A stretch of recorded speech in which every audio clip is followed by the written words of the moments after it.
नमस्कार मित्रांनो, श्री स्वामी समर्थ. स्वामी कृपेने तुमच्या सगळ्या इच्छा पूर्ण होवोत हीच स्वामींचरणी प्रार्थना. ज्या घरात गुरुवारच्या दिवशी ही दोन कामे केली जातात ते लोक धनश्रीमंत होतात. त्या कुटुंबाची रात्रंदिवस प्रगती होत जाते. पैशांसंबंधित अडचणी दूर होतात. माता लक्ष्मीची अखंड कृपा तुमच्या कुटुंबावर राहते. तर कोणती आहेत ही दोन कामे व त्यासोबतच आपण अतिशय साधे सोपे आणि अचूक उपाय सुद्धा आजच्या व्हिडिओमध्ये पाहणार आहोत. यासाठी तुम्हाला कोणतीही पूजा पाठ व्रतवैकली अनुष्ठान करण्याची गरज नाही. तुम्ही हे उपाय प्रत्येक गुरुवारी करू शकता. यामुळे तुमचा बृहस्पती ग्रह हा मजबूत होतो. पण त्याआधी तुमची ही श्री स्वामी समर्थ महाराजांवर श्रद्धा असेल तर व्हिडिओला मनापासून एक लाईक नक्की करा आणि कॉमेंट बॉक्स मध्ये श्री स्वामी समर्थ लिहायला विसरू नका. चॅनेल सबस्क्राईब करा. हे उपाय प्रत्येक गुरुवारी केल्यामुळे आपला गुरुग्रह मजबूत होतो. बृहस्पती देवांचा वार हा गुरुवार असल्यामुळे गुरुवारी केलेले जे उपाय असतात त्यांच्यामुळे आपल्या सर्व मनोकामना पूर्ण होतात. ज्या अडचणींचा आपण सध्या सामना करत आहोत त्या अडचणी हळूहळू दूर होतात. भाग्याची साथ आपल्याला मिळू लागते. तसेच नवरा मुलं आपले सर्व ऐकू लागतात. तसेच ज्या महिलांना संतान सुख नाही त्या महिलांना संतान सुख मिळतं. तसेच घरातील महिलेने जर हे उपाय केले तर त्या घरात आनंददायी वातावरण निर्माण होते.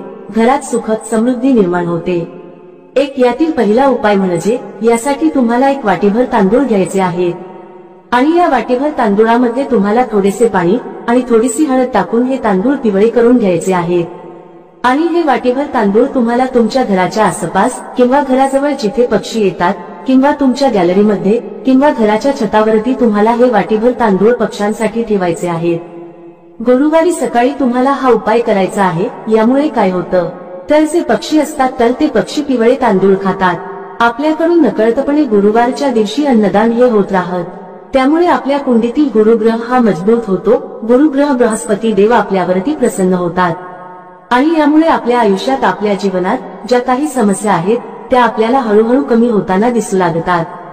दुसरा उपाय म्हणजे गुरुवारच्या दिवशी तुम्हाला तुमच्या जेवणामध्ये पिवळ्या पदार्थांचा समावेश करायचा आहे. जसे की हरभऱ्याची डाळ असेल, बेसन असेल, त्यापासून आपल्याला जी काही भाजी बनवायची असेल तर ती बनवायची आहे. किंवा पिवळ्या रंगाच्या फळांचा आपल्या आहारामध्ये समावेश करायचा आहे. जसे की केळी असतील, संत्री असतील. म्हणजेच गुरुवारच्या दिवशी आपण जास्तीत जास्त पिवळ्या रंगाच्या पदार्थांचे आपल्या आहारामध्ये समावेश करायचा आहे व त्याचे सेवन करायचे आहे. या उपायाने देखील आपला गुरुग्रह मजबूत होतो.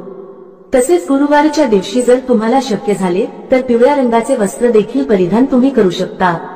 ज्योतिषशास्त्रानुसार हे उपाय सिद्ध उपाय मानले गेले आहेत. कारण प्रत्येक दिवसाचं वेगळं असं महत्व आहे. प्रत्येक दिवस हा प्रत्येक ग्रहाला समर्पित आहे. तसेच गुरुवार हा गुरुग्रहाला समर्पित आहे. त्यामुळे गुरुवारी हे उपाय केल्याने आपल्या कुंडलीतील गुरुग्रह हा मजबूत होतो आणि आपल्याला कोणत्याही प्रकारच्या अडचणी येत नाही. गुरुवारी केलेले उपाय हे पूर्णत्वास जातात. त्याच्यामध्ये कोणत्याही प्रकारचा अडथळा येत नाही. तिसरा उपाय असा आहे की तुम्हाला थोडंसं गव्हाचं पीठ घ्यायचं आहे आणि थोडंसंच बेसन पीठ घ्यायचं आहे. गव्हाचे पीठ जास्त घ्यायचे आहे आणि बेसन पीठ एक चमचाभर घेतलं तरीही चालेल.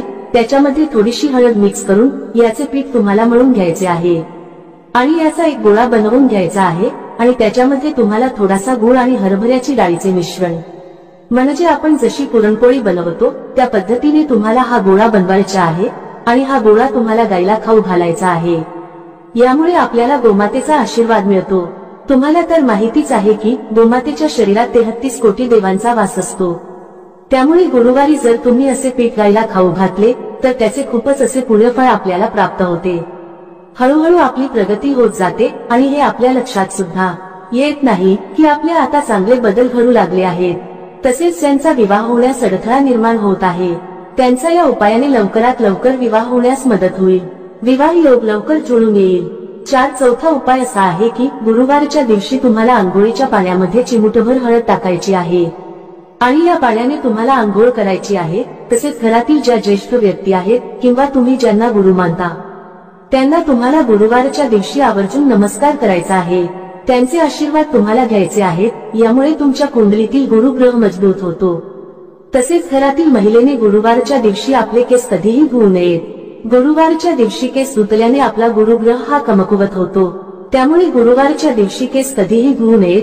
जर तुम्हाला खरोखरच गुरुवारच्या दिवशी केस धुणे आवश्यक असेल तर तुम्ही आंघोळीच्या पाण्यामध्ये थोडेसे कच्चे दूध टाकून आपले केस धुवू शकता।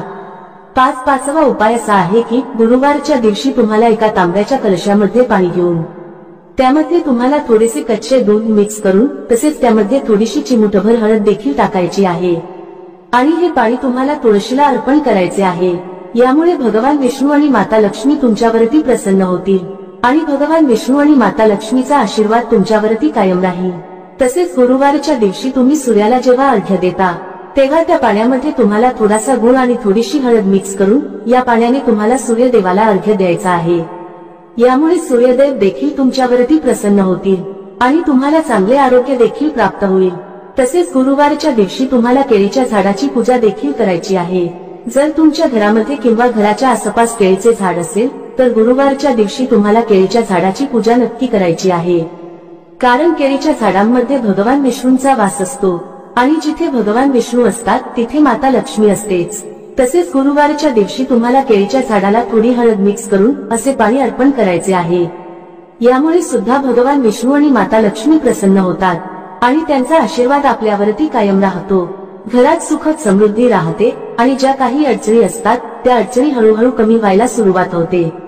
तसेच गुरुवारच्या दिवशी तुम्हाला थोडीशी हळद आणि चंदन मिक्स करून त्याचा टिळा आपल्या कपाळावरती लावायचा आहे। यामुळे सुद्धा भगवान विष्णू प्रसन्न होतात आणि गुरुग्रह हा मजबूत होतो। गुरुवारच्या दिवशी थोड्याशा पाण्यात हळद मिक्स करून हे पाणी तुम्हाला तुमच्या घरामध्ये शिंपडायचे आहे। यामुळे तुमच्या घरामध्ये जी काही नकारात्मकता आहे, जी काही निगेटिव्हिटी आहे, ती निगेटिव्हिटी नष्ट होऊन घरातील वातावरण हे सकारात्मक होते। तसेच तुम्ही गुरुवारच्या दिवशी थोडेसे गोमूत्र आणि थोडीशी हळद त्याचबरोबर थोडेसे चंदन घेऊन याचे लेपन तुम्ही घरातील मुख्य प्रवेशद्वाराच्या उंबरठ्यावरती करू शकता। हळदी आपल्या घरामध्ये नकारात्मकता प्रवेश करून देत नाही। त्याचबरोबर हळद ही माता लक्ष्मीला देखील आकर्षित करते आणि माता लक्ष्मीचा आपल्या घरामध्ये प्रवेश होतो आणि त्यामुळे घरामध्ये सुखद समृद्धी नांदते। व्हिडिओमध्ये सांगितलेल्या उपायांपैकी तुम्हाला जे उपाय शक्य आहेत ते गुरुवारच्या दिवशी नक्की करा। सर्वच उपास केले पाहिजे असे काही नाही, जे उपाय तुम्हाला शक्य आहेत तो उपाय तुम्ही गुरुवारच्या दिवशी नक्की करा। आणि सर्वात महत्त्वाचं म्हणजे वरील उपायापैकी कोणताही उपाय जरी केला तरी तुम्हाला पुण्यफळाची प्राप्ती होते। तसेच ते सर्व उपाय केल्यामुळे आपल्याला पुण्यफळाची प्राप्ती होते आणि आपल्या सर्व अडचणी हळूहळू दूर होतात। तरीही तुम्हाला सर्वच उपाय करणे शक्य नसेल तर सर्वात अगोदर जो उपाय सांगितलेला आहे, पिवळे तांदूळ घेऊन ते पक्ष्यांना खाऊ घालणे, तर यामुळे मुक्या जीवांना तुम्हाला खाऊ घालण्याचे पुण्य पदरात पडेल आणि तुमच्या घरातील ज्या काही समस्या आहेत, ज्या काही अडचणी आहेत त्या हळूहळू नक्की दूर होतील। घराची प्रगती होईल, घरात समृद्धी येईल, मुलांची प्रगती होईल, आपल्या पतीचे प्रगती होईल। या सेवा महिलांनी केला तर चांगलंच आहे, पण जर पुरुषांनीही केल्या तरी सुद्धा काहीही हरकत नाही। जर तुम्हाला हा माहितीपूर्ण व्हिडिओ उपयुक्त वाटला असेल तर व्हिडिओला एक लाईक नक्की करा आणि कॉमेंट बॉक्स मध्ये श्री स्वामी समर्थ नक्की लिहा। चॅनेल सबस्क्राईब करा। धन्यवाद। श्री स्वामी।